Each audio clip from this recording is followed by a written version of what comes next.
ในวันที่ 18 มิถุนายน 2026 กระทรวงการเงินร่วมกับธนาคารโลกได้จัดกองประชุมสัมมนาในหัวข้อทบทวนผลการประเมินเวียกงานด้านนโยบายและสถาบันประจำปี 2025 และกำหนดทิศทางการปฏิรูปปี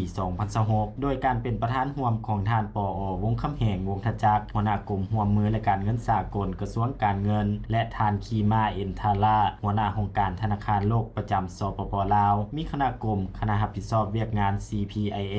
จากบรรดากระทรวงองค์การเทียบเท่าธนาคารแห่งสปป.ลาวและเสี่ยวสารจากธนาคารโลกเข้าร่วมอย่างพร้อมเพรียงจุดประสงค์ของกองประชุมแม่นเพื่อรายงานทบทวนและปรึกษาหารือเกี่ยวกับผลการประเมินเวียกงานด้านนโยบายและสถาบัน CPIA ประจำปี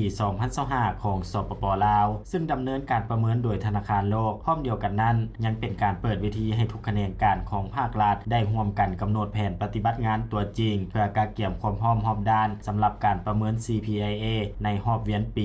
2026 ที่จะเริ่มเก็บกำข้อมูลในเดือนพฤศจิกายน 2026 ที่จะมาถึงอิงตามการรายงานของเสี่ยวสารธนาคารโลกผลการประเมิน CPIA ประจำปี 2025 ของสปป.ลาวแม้นมีทิศทางที่ดีขึ้นโดยสามารถญาติได้คะแนนเฉลี่ยรวมอยู่ที่ 3.1 คะแนนเพิ่มขึ้นจาก 3.0 ในปี 2025 ผลสำเร็จดังกล่าวแม้นเนื่องมาจากความพยายามของรัฐบาลในการปฏิบัติมาตรการหัดกุมทางด้านเศรษฐกิจมหาภาคซึ่งคะแนนได้เพิ่มขึ้นจาก 2.7 มาเป็น 3.0 โดยเฉพาะแม้นการปรับปรุงนโยบายเงินตราอัตราแลกเปลี่ยนและการเก็บรายรับภายในกองประชุมก็ได้ยกให้เห็นสิ่งท้าทายและจุดอ่อนที่ยังคงค้างได้กำหนดเป็นเวียกงานบุริมสิทธิ์อันดับหนึ่งสำหรับบรรดาตัวชี้วัดที่ได้คะแนนต่ำระหว่าง 2.0 หา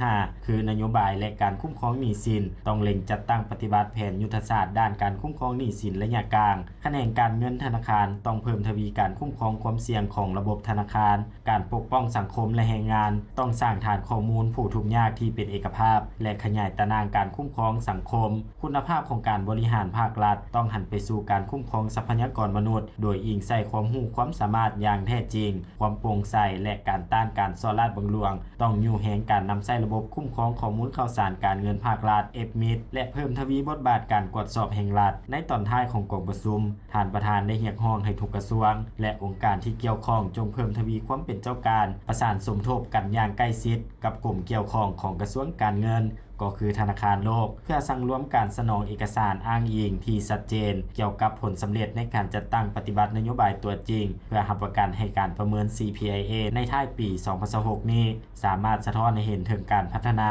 และยกระดับคะแนนรวมของสปป.ลาวให้สูงขึ้นอย่างเป็นรูปธรรม